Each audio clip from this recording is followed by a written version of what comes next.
que Deus quer fazer aqui essa noite e de que maneira Deus quer trabalhar na tua vida e de como Ele quer fazer você crescer, né, e te ensinar coisas novas. Então fecha os teus olhos, vamos orar. Pai, obrigado, Deus, porque nós sabemos que o Senhor está aqui e aonde o Senhor está, Deus, tudo é possível. Não há nada impossível para o Senhor, não há nada que o Senhor não possa fazer no nosso meio e nós temos essa expectativa de que o Senhor realmente, Deus, se mova hoje no nosso meio, que o Senhor faça aquilo que nenhum de nós pode fazer, Deus. Que o Senhor possa nos surpreender essa noite, tocando as nossas vidas, tocando o mais profundo do nosso ser, Deus, abrindo os nossos olhos, nos ensinando coisas novas, Pai, e ministrando a nossa vida com fé. Derrama fé essa noite, neste lugar, nas nossas vidas, Pai, para que nós possamos trilhar, Deus, o impossível e viver os Teus sonhos na nossa vida, Pai, em nome de Jesus. Amém e amém. Amém, pessoal? Então eu queria falar sobre fé. Eu creio que a fé é o tema central da vida cristã. Amém? A fé é a base da nossa caminhada com Deus e nós precisamos entender isso logo. Quanto antes nós entendermos isso, mais fácil fica a nossa vida, mais rápido as coisas acontecem, né? Porque Deus escolheu a fé como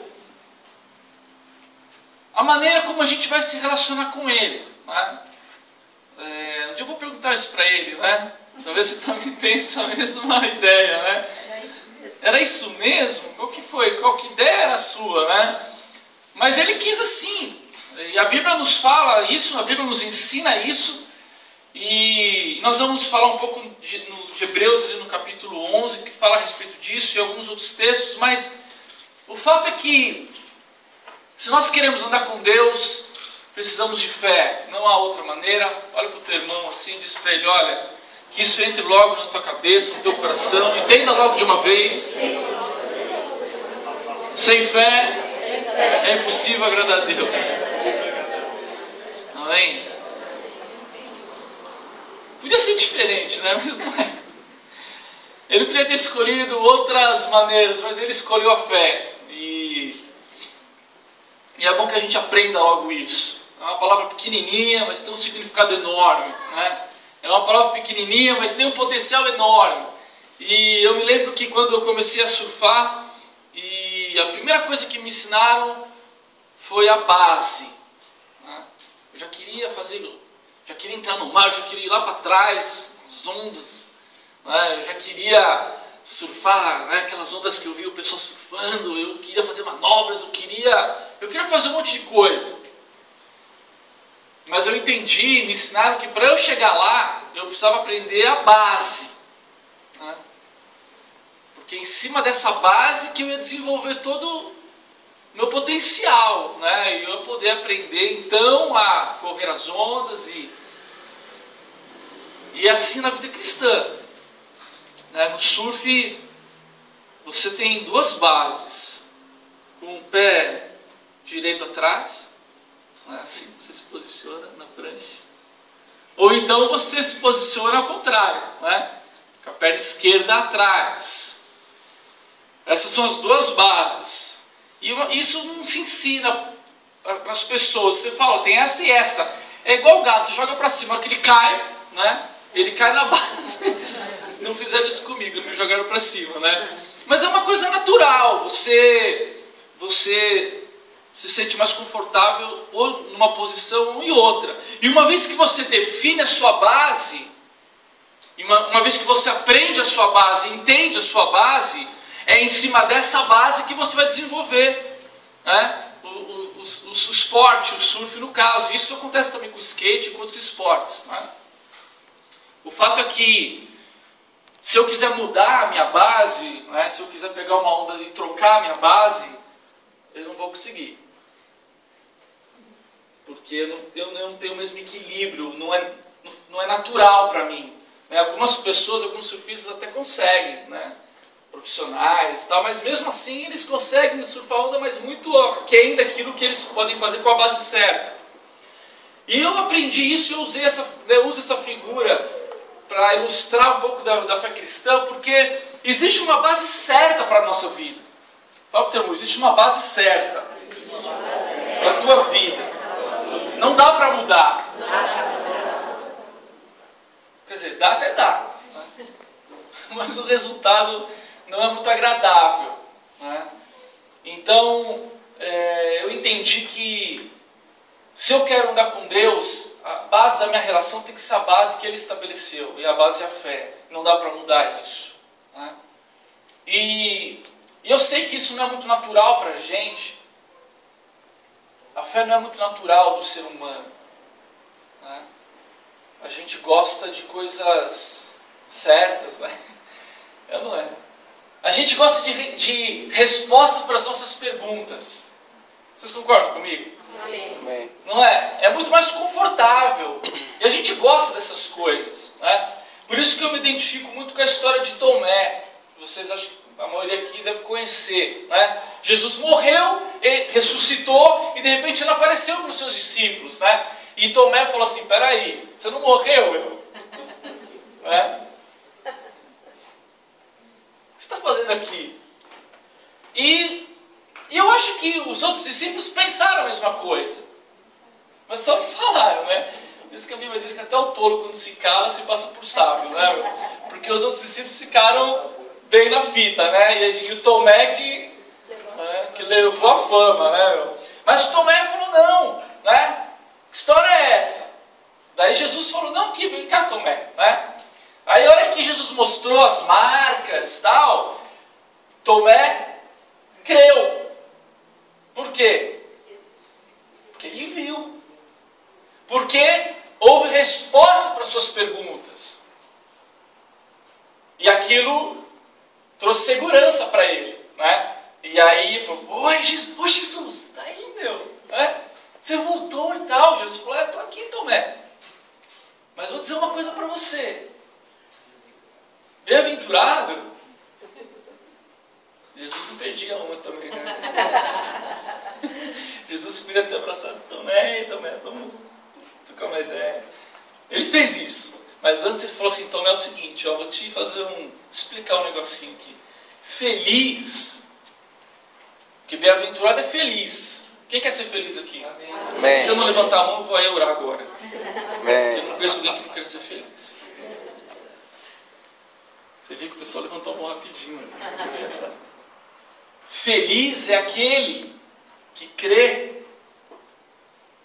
Ele falou assim para Tomé: Tomé, você creu porque você viu. Mas felizes são aqueles que creem sem nunca terem visto. Quem quer ser feliz aqui? Amém. Primeira lição: feliz é aquele que crê sem ver. Quem ainda quer ser feliz aqui? Amém. Então, você vai ter que acreditar sem ver. Ai, como é difícil esse negócio. Às vezes dá vontade de dar uns berros. Não é? Às vezes a gente fica assim: meu Deus, será mesmo? Né? Às vezes a gente quer desistir. Às vezes a gente quer deixar para lá. Às vezes a gente fala: não, Deus, isso não é para mim. Porque chega um momento da nossa vida, da nossa relação com Deus, em que a gente não pode mais ficar escravo das circunstâncias. E elas não podem mais conduzir a nossa vida, elas não podem mais determinar o nosso futuro. Elas não definem mais aquilo que nós esperamos. Nós temos que ter uma fé que vai além das circunstâncias, ou além daquilo que os nossos olhos podem nos mostrar, ou além daquilo que nós podemos sentir. E quando essa situação acontece, aperta, né? Mas vai chegar uma hora, fala para o teu irmão, eu te dar uma boa notícia. Vai chegar uma hora, e essa hora está chegando, que não vai ter escolha, irmão. Ou você crê, ou você está na roça. Diria minha avó. Hã? Tem água. Tem um jarro de água aqui. Ou você crê, ou você está na roça. Chegou um dia em que o povo de Deus ia receber a bênção. O que é receber a bênção? Eu quero, Jesus me abençoe essa noite. E a bênção era a terra prometida. O que é a terra prometida? Eu quero. Amém. Oh Deus. Auto-ministrando. O povo estava no Egito, escravo, sem terra, sem identidade, detonado, comendo lá os cebolas. Quem gosta de cebola é legal, né? Mas chega uma hora que deve cansar de comer cebola e alho o tempo todo. E Deus fala, eu tenho uma terra que eu mesmo separei para vocês, uma terra que mana leite e mel. É que esse negócio de mana leite e mel parece para nós hoje, não parece muita coisa, né? E mel, leite e mel tem no mercado, eu vou lá e compro, está tudo resolvido, né? Mas era uma expressão de algo muito bom, era uma expressão de... imagina o melhor dos sonhos que você tem, aí junta tudo num negócio, é isso aí que Deus tinha. Ai, que delícia, né? A gente sonha com tanta coisa. E Deus prometeu, e Deus colocou eles de frente para essa terra. Lá em Cades Barnea, depois vocês leem lá a história. E aí eles tiveram a grande ideia de espiar a terra. Fala para esse negócio de espiar, né? Eles ficam espiando muito. Foram espiar. Espiaram demais. Né? Mas em resumo da história, um monte de gente voltou dizendo, a terra é essa mesmo, ela é demais, tem tudo de bom. Mas tem uns negócios lá, tem uns gigantes, tal. E aí eles ficaram escravos do quê? Daquilo que os olhos viram. Dos 5 sentidos, das circunstâncias. Eles vão engolir a gente é nada perto deles. É uma terra que engole o seu povo. Isso aqui lá. E aí fizeram lá uma votação. Olha para esse negócio de votação, meu irmão. A voz do povo é a voz de Deus. Negócio aí.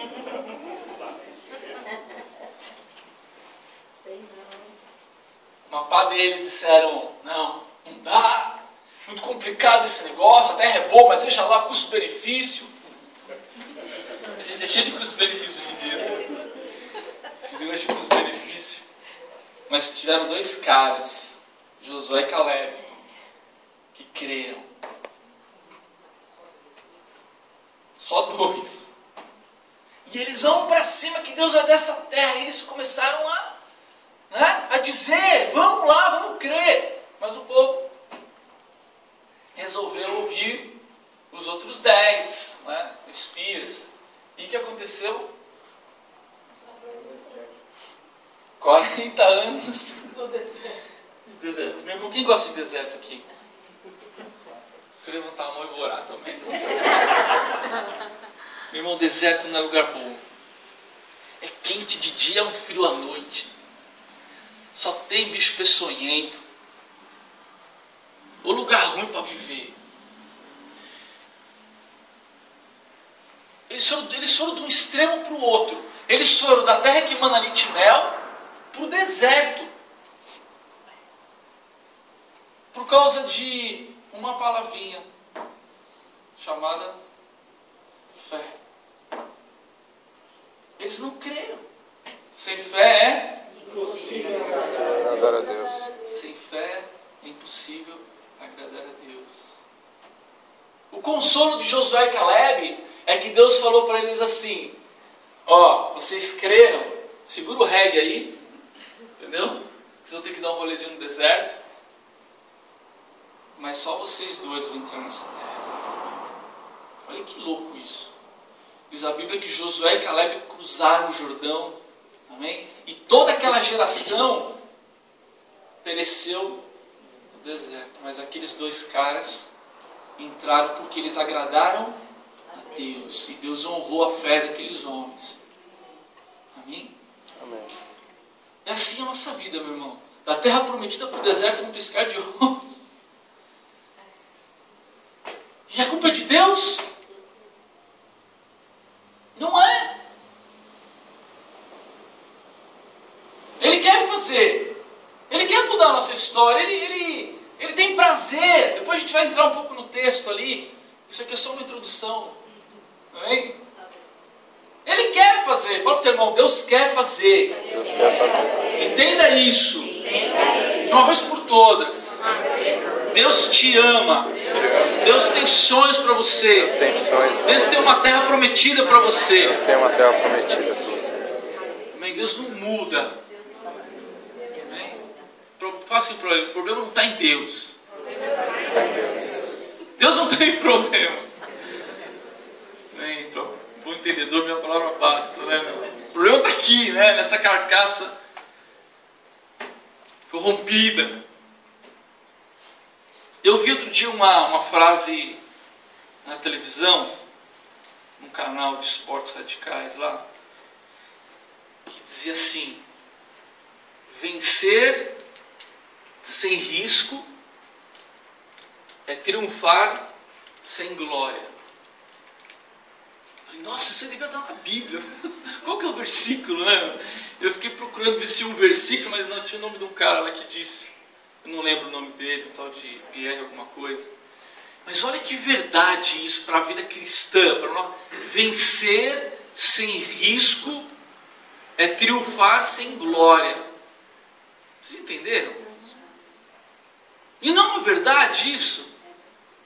Se você vence alguma coisa e aquilo não envolve risco nenhum, que glória você tem nisso?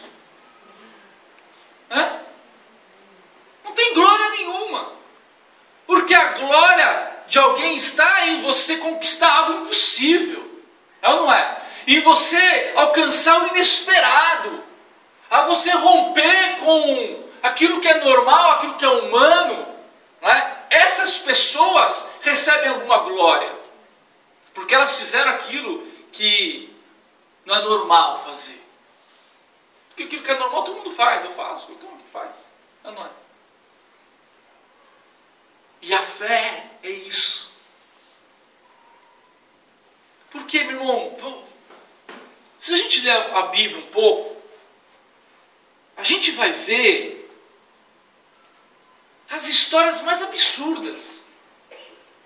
Tem que ser crente para acreditar nesses negócios aqui, meu irmão. Fala aí.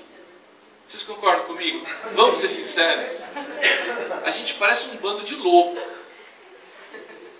Eu não sou corintiano, eu sou palmeirense, bro.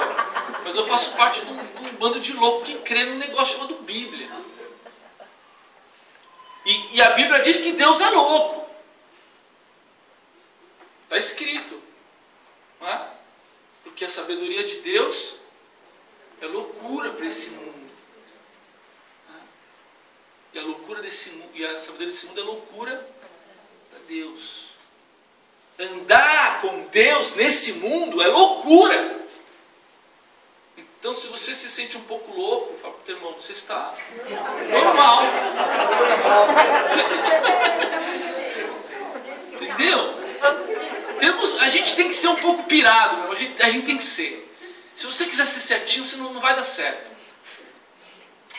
Não. Esse é o meu termômetro.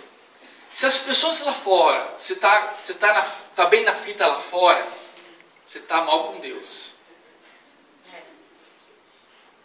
Agora, se você lá fora está parecendo um ET, você está agradando a Deus. Esse é o termômetro, meu irmão. Porque ninguém vai te entender lá fora. Se você quer viver as coisas de Deus, meu irmão, você tem que ser pirado. Pirado na batatinha, diria eu. Irmão, a Bíblia já começa com umas histórias malucas. Malucas. Esse negócio da arca de Noé. Vai explicar isso para as pessoas. Você está maluco. Né? A própria criação do mundo. O próprio Josué. Entrou na terra prometida, vamos dar voltinha lá em Jericó, blum, cai a muralha inteira. Dá um grito para esse cara na parede aí, meu. Cai, meu. Imagina uma muralha inteira. E essas são as histórias mais piradas. A própria história de Moisés, né? Eu sempre conto essa história que eu acho engraçadíssima. Porque eu gosto de ler a Bíblia e imaginar. Né? E é um problema, é isso, porque você acaba rindo. Você perde a leitura.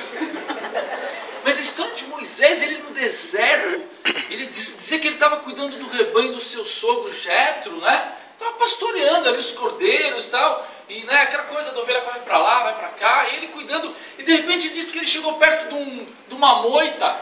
Né? Eu digo moita porque... Como é que é a palavra lá na Bíblia? Uma sarça. Sarça a gente compra na feira, né, irmão?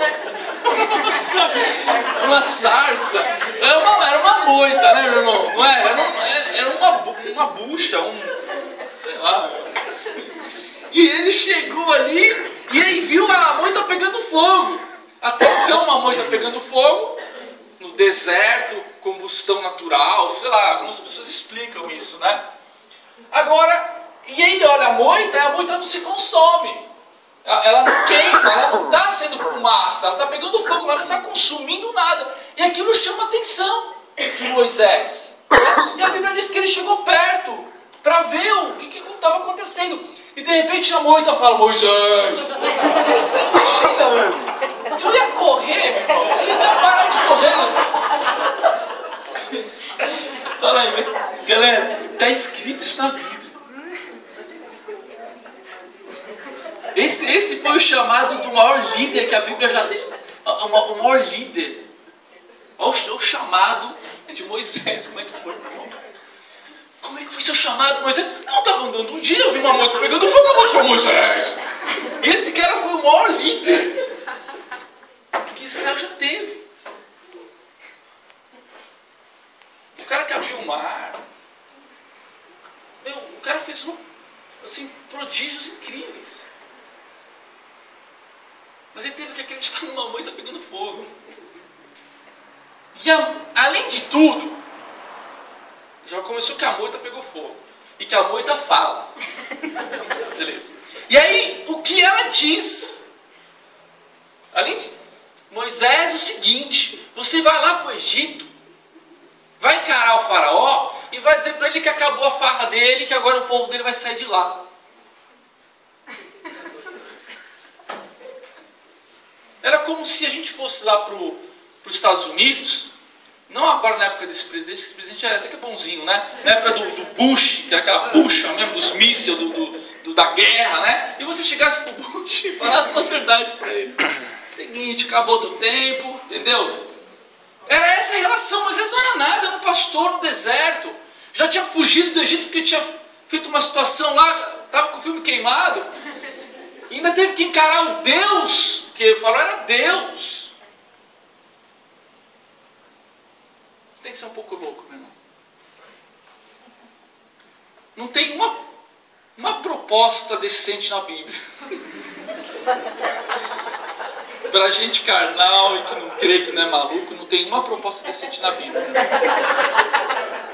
Se você quer ser normal, vai procurar algum outro lugar para você frequentar, porque com Deus não dá para andar. Não dá, meu irmão. Se você achar uma proposta, eu vou dar um desafio. Se você achar uma proposta decente na Bíblia, eu faço uma campanha aqui de propostas decentes da Bíblia. Que não tem, você não vai achar. Você não vai achar.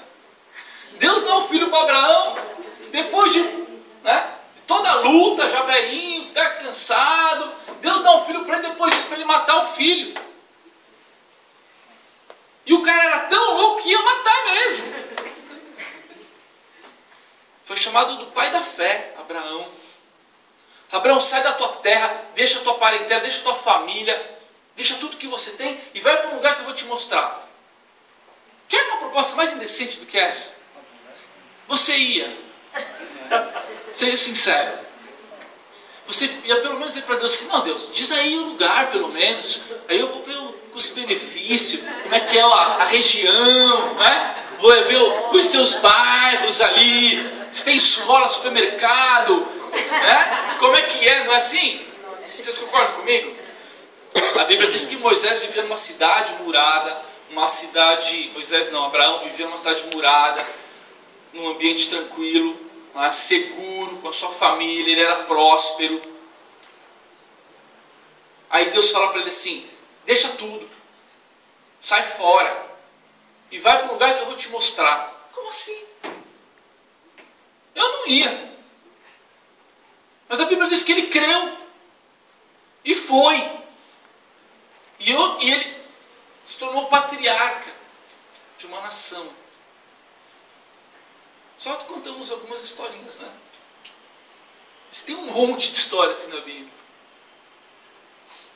E a Bíblia diz que Deus é o mesmo ontem, hoje e será. Ele não muda. E se ele não muda, eu estou entendendo que se ele se relacionava com as pessoas nessa época, dessa maneira, ele continua se relacionando com a gente hoje da mesma forma. Amém? E Deus está cheio de proposta indecente, meu. Sabe o que tem, irmão? Deus está cheio de proposta indecente para você. Está cheio de proposta indecente. Se você crê,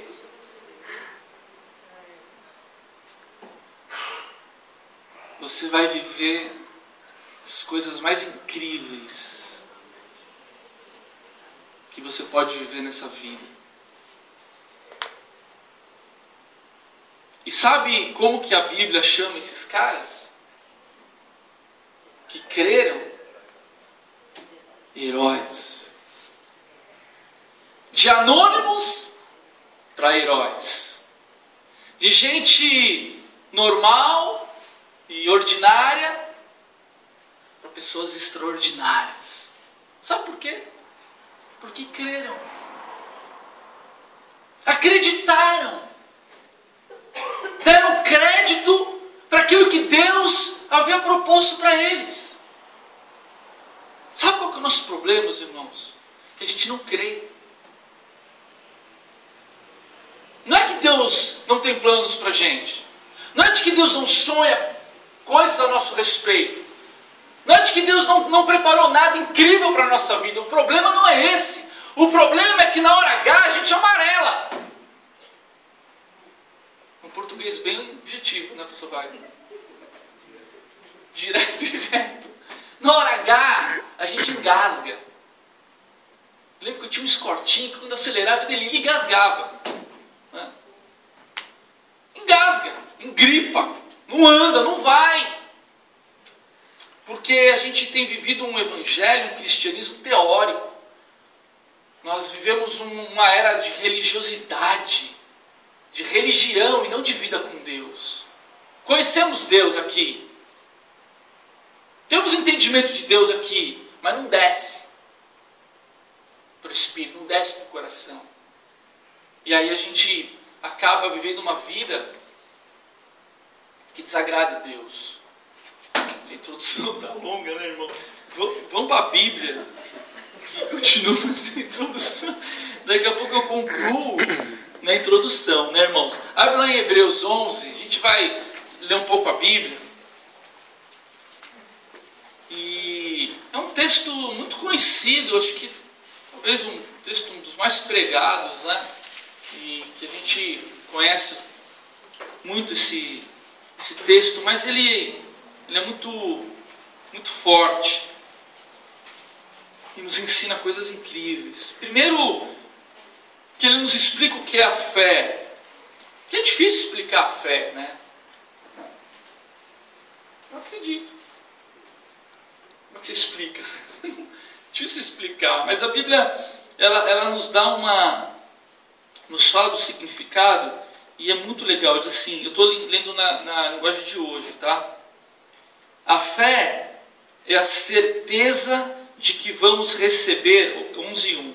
A fé é a certeza de que vamos receber as coisas que esperamos. E a prova de que existem coisas que não podemos ver. Isso é fé. Fé é a certeza das coisas que se esperam. É a prova das coisas que não se veem. Quem espera coisas aqui? Amém. Por que você espera? Quem que te garante isso? Que nem o lance do McDonald's, né? Se eu pago o lanche e o cara não me dá o lanche, eu vou pra cima, mano. Tá tirando? Né? Você já... Lógico que você espera o lanche, você pagou por aquilo. Mas não é. Agora as coisas de Deus, quem te garante? Eu espero um monte de coisa, mas quem me garante essas coisas? Deus.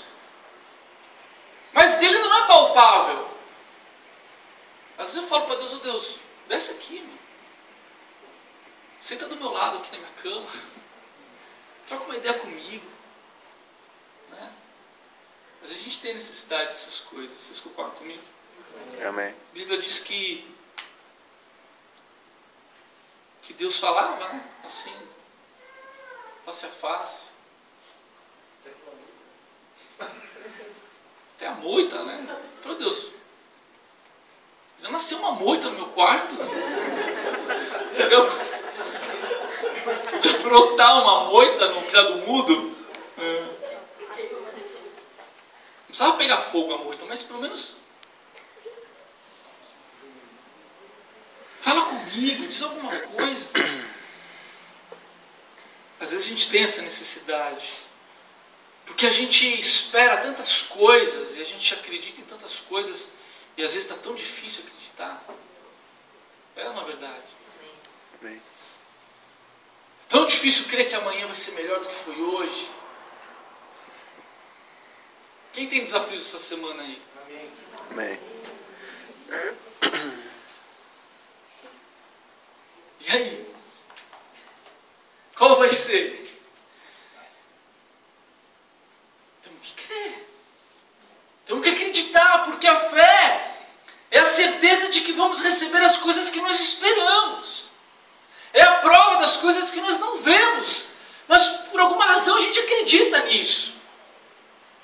E essa é a base da nossa caminhada com Deus. Deus estabeleceu a fé como o meio, a forma como nós vamos nos relacionar com Ele. Porque nós não conhecemos, nós não vemos Jesus. Nós até sabemos quem Ele é, mas quem já viu Jesus aqui? Eu nunca vi. Todo mundo quer ver Jesus, mas ninguém quer morrer, né? Diz o outro, né? Ele é meu melhor amigo. Ele é o cara que eu deposito todas as minhas esperanças. Ele é minha alegria, Ele é minha força. Mas eu nunca vi esse cara. Isso é fé. É a maneira como eu vou me relacionar com Deus. E é dessa maneira que Ele estabeleceu. E eu preciso acreditar. E a Bíblia diz que a fé vem pelo Ouvir. Pelo ouvir o quê? Amém? A fé vem pelo